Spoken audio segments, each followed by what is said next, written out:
He bells tolled this morning for the death of Pope Francis, radical reformer pastor to the poor, where next for the world's oldest and largest institution. The passing of Pope Francis triggered an immediate solemn reaction from every corner of the globe. Vatican bells tolled in mournful rhythm as news outlets interrupted broadcasts with the breaking headline: the first non-European to take the office for nearly a millennium. He was a pope who waded into politics, spoke of climate change and the horrors of war. From Sao Paulo to Seoul, candlelight vigils appeared outside cathedrals and basilicas with mourners speaking in hushed tones. Major world leaders issued condolences within hours, emphasizing the late Pope's commitment to peace, dialogue, and the poor. When the cardinals gather here in conclave to choose a successor, they will need to choose between those who thought his changes went too far and those who thought he didn't go far enough. Many recalled his work on climate change, interfaith cooperation, and refugee rights. Social media flooded with black and white portraits, quotes, and symbolic hashtags. This gives me the chance to express publicly the sadness that we all feel at the passing of our beloved Holy Father Pope Francis, and yet also to try to give some expression to the hope that was crystallized yesterday morning, Easter morning, the hope of the resurrection, and to express a gratitude to all of you and to this community that already is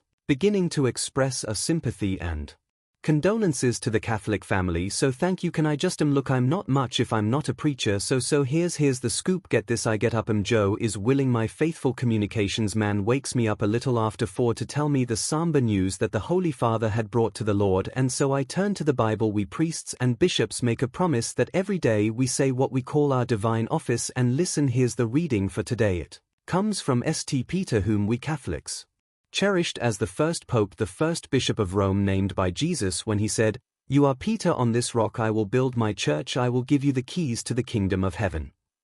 Listen what Peter writes: "Praise be the God and Father of our Lord and Savior Jesus Christ, who in his great mercy gave us new birth, a birth unto hope which draws its life, and the resurrection of Jesus Christ from the dead, a birth to an imperishable inheritance incapable of fading or defilement, which is kept in heaven for you." In Argentina, his birthplace, streets were filled with rosaries, flowers and banners reading El Pueblo. Pope Francis has died after a long illness. He was able to proclaim the key doctrine of his faith, the resurrection of Christ, one final time in the Easter sunshine here yesterday. The first non-European to take the office for nearly a millennium, he was a pope who waded into politics, spoke of climate change and the horrors of war, and assumed the trappings of office, but he leaves behind him a contested legacy of reforms and changes to the Catholic Church. After his papacy, the Church is a little more liberal to homosexuals and the divorced, a little more accepting of women in leadership roles, and a little less dominated by Europeans. When the cardinals gather here in conclave to choose the successor, they will need to choose between those who thought his changes went too far and those who thought he didn't go far enough. As the Vatican press office issued its official statement, rumors began to circulate about the cause of death. The Holy See confirmed it was due to complications from age and underlying health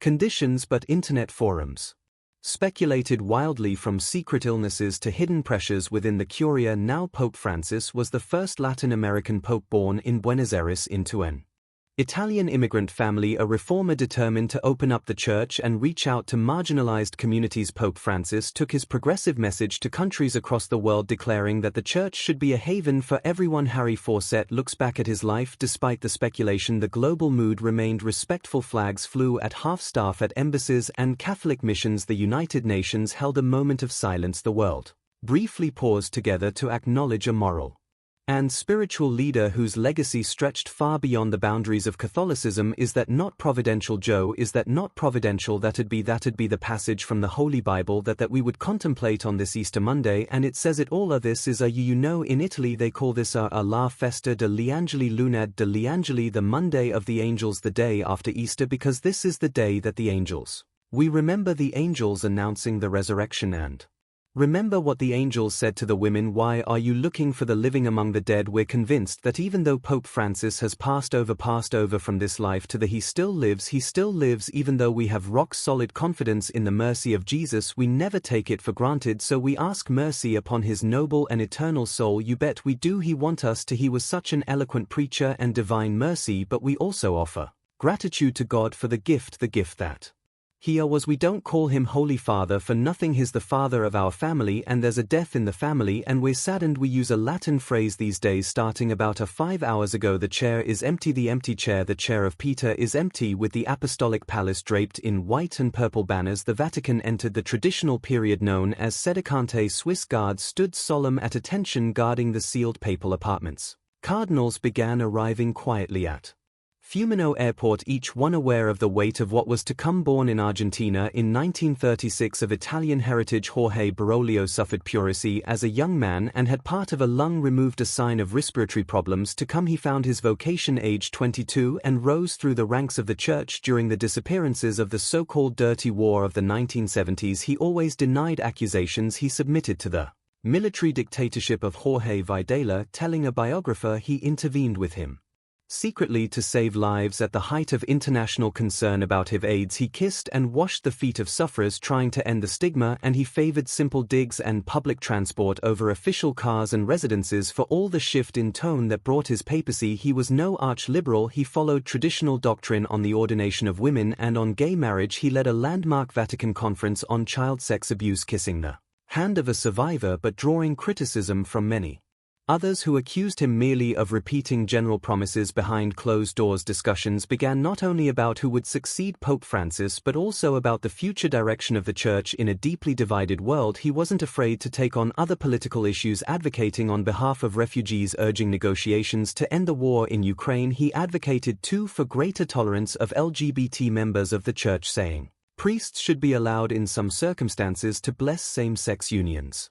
The College of Cardinals faced unusual challenges. The fictional backdrop included mounting tensions over the Church's position on LGBTQ+ issues, its handling of abuse scandals, and its voice in geopolitics. That's the chair he sat in when he visited New York. That's his portrait. Obviously, that's the cross he carried. The chalice that he gave me, remember, at Madison Square Garden. That's the chalice he gave me. So we have vivid, grateful memories of him, and I'm just so happy that you all are here. We can never choreograph our own birth or death, can we? That's always in God's hands, but if you could choreograph it, you couldn't choreograph it any better than what happened the last time we saw him, Easter Sunday, the last words of Blessed Easter as he gave us his blessing. And you couldn't, the day that we believe Jesus rose from the dead and shares that victory with us in which we trust by divine mercy. Pope Francis now shares in abundance. You couldn't have choreographed it better, and we thank him for that, the way he lived and the way he died. He was a great teacher, which the Pope is always called. Francis had pushed the Church into controversial areas of discourse, and his successor would either continue that momentum or pull back toward traditionalism. Condemning a person like that is a sin.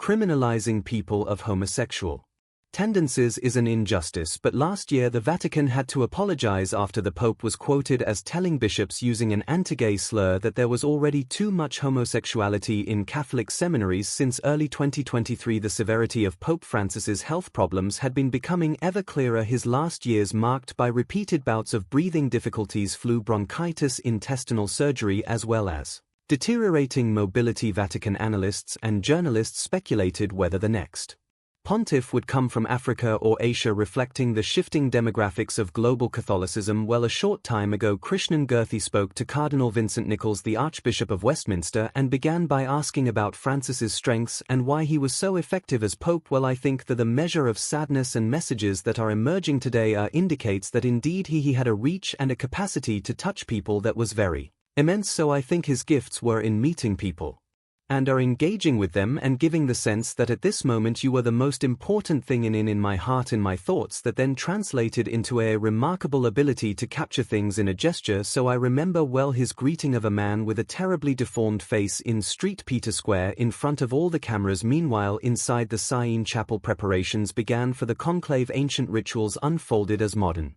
technology was carefully disabled. No phones, no outside communication. The world held its breath as the cardinals took their oaths, and the haunting words "extra omnes" echoed off the marble walls. I mean, he seemed to come down on sides, didn't he? I mean, he was critical of President Trump's immigration plans of putting up walls. He spoke often about Gaza, and he prioritized Gaza in his mind. I mean, is that the kind of leadership in a very noisy and divided world that the Catholic Church needs? I think in most of those statements, not All some were very absolute, but in most of those they didn't lack subtlety either. It was partly the way they're interpreted, but he met Vance while he knew how to get a headline. He also knew when it was necessary what diplomacy demanded. He has managed to shape the conclave very effectively by appointing a huge number of cardinals who will be voting. Does that make his legacy more permanent? Do you think these are I've never been to a conclave, so I don't understand as yet the internal dynamics, and I read the book but I haven't seen the film so I'm really looking forward to this. And do you go as an individual or do you go as a representative? I think I go as an individual cardinal, and being a cardinal is to be an advisor to the Pope, and in the Pope's role not so much as the Bishop of Rome but as the universal head of the Church. So I think my perspective would have to be the broad one rather than representing England and of Wales and maybe wondering which football team they support. And would you like the Church to continue in the direction that Francis had taken it? I wouldn't want to suggest that the direction in which he's taken it is some radical departure from a central core of conviction and faith. I mean, many of his dances and things were in one sense quite traditional. They fitted in the voice of the Church because he was a man of the Church. Outside in St. Peter's Square, pilgrims gathered with sleeping bags, candles and quiet prayer. Given the Pope had said very compassionate things about the LGBT community, migrants, all could the next Pope roll all of that back? I suppose he could. I wouldn't expect that, and because the reality of the Church, I hope and pray, is one that has a steady heartbeat, and it's not the same as the political observation and an analysis into progressive or conservative. That's a step away, and that's an interpretive tool that's used and not always helpfully. Just finally, somebody said this was as perfect to death for a pope as it could be on Easter Monday. It's a wonderful day on which to be called home because it's precisely the day in which Jesus appeared to his disciples and encouraged them, told them to keep going, and has come and taken him home.